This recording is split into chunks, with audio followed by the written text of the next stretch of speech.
Well, so much to talk to the Tory peer and pollster Lord Hayward about this morning. Good morning, Morning. my lord. Always a pleasure to see you. Let's tackle that first of all. A very, very wealthy multi-millionaire Prime Minister. What does that do to the polls? Everybody knows he's a rich man. He married well. He's got a big income, but he's disclosed it. And people have to judge it on that basis. But it doesn't come as a surprise that he's a rich man.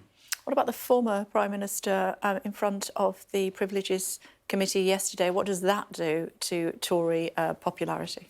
I think it muddies the waters. There's no question about that. Rishi Sunak's trying to get a clear message of competence and managerial expertise as a Prime Minister. And every time this issue comes back, people are reminded of the chaos that there was in the Tory party last year. What about if we fast forward and there is potentially a by-election? What sort of problems might that cause for the Tories in the polls? Oh, it would cause serious problems. The party doesn't want a by-election. My guess is that if there were a by-election, certainly on current polls, we would lose the constituency, and therefore it's something that is there, but we can't prejudge what the committee will decide. How popular is Boris Johnson still amongst the rank and file? I think his support is diminishing, and the vote yesterday in terms of the Northern Ireland protocol. That, okay, yeah. But his support is diminishing. His impact on the party is diminishing the longer that Rishi Sunak is Prime Minister. If he was parachuted into another seat, he might lose Uxbridge. There are lots of seats that would have him, potentially Henley, where he was previously. What impact would that have on the polls? I don't think he would want to do that, to be honest. Really? Yeah, because can you imagine Boris as leader of the opposition? That if he loses that seat and the Tory party lost the general election... No, I meant with the by-election and then he was running in the general election. In the general election. Yeah. But I don't think that's in his nature. I don't think he would want to actually be parachuted into another place with the serious prospect, one has to recognise the polls may be improving, but they're not improving that much at the moment. He would be potentially leader of the opposition, and that's not something that Boris would either want to do or be good at, I don't think. You did say the polls are improving. Yes, they are. There's been a progressive upward slope and also shown in council by-elections. But the Tory party are nowhere near out of the woods as yet. So it's improving from a very, very difficult position. What do they need to do? We looked at the interest rate figures, not the interest rate, the inflation figures yesterday. They were expected to be in single figures for the first time in a while. They weren't.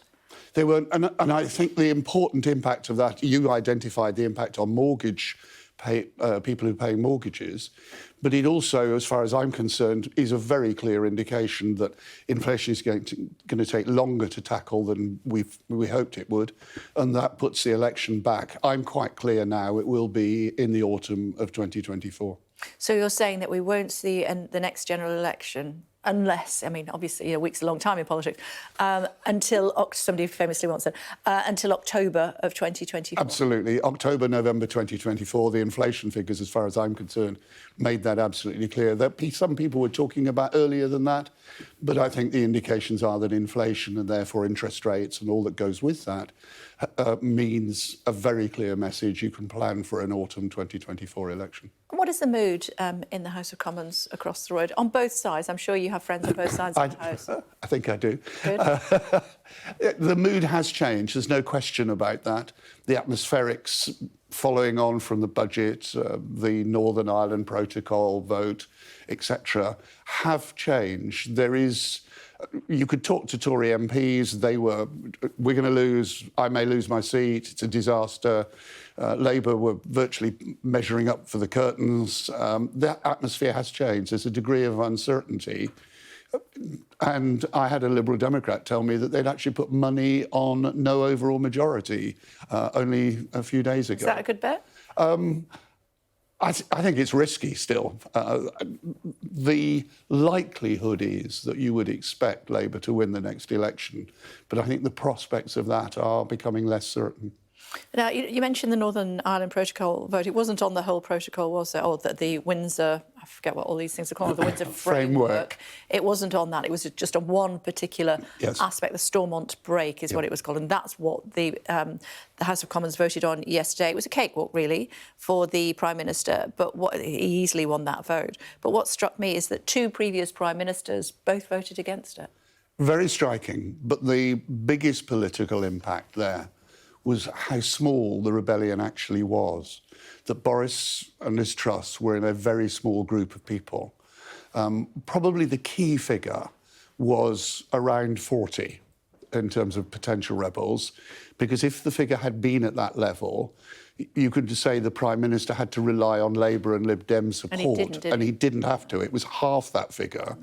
And 6% of the Conservative MPs rebelling, voting against. That's a very small number. The Tory party in Parliament, it's another function of Rishi Sunak's prime ministerial role, is they're rediscovering unity. And they're actually quite enjoying it. I was talking to one MP last night, and really, he's actually used the phrase that he was happy to come to work at last, and that he's that rediscovering of unity, not dissent. After 7, 8, 9 years of arguing about Brexit, arguing about leaderships, arguing about everything. Shouldn't get too comfortable, though, should he, looking at what the DUP are up to? Nobody should ever be comfortable in politics. A day, let alone a week, is a long time. So don't get too comfortable at any point. OK, and don't run for the tube, my lord, because we can see what happens. You've got your leg in a brace. Thank you. It's good to talk to you. Thank you very much indeed. Thank you, my lord.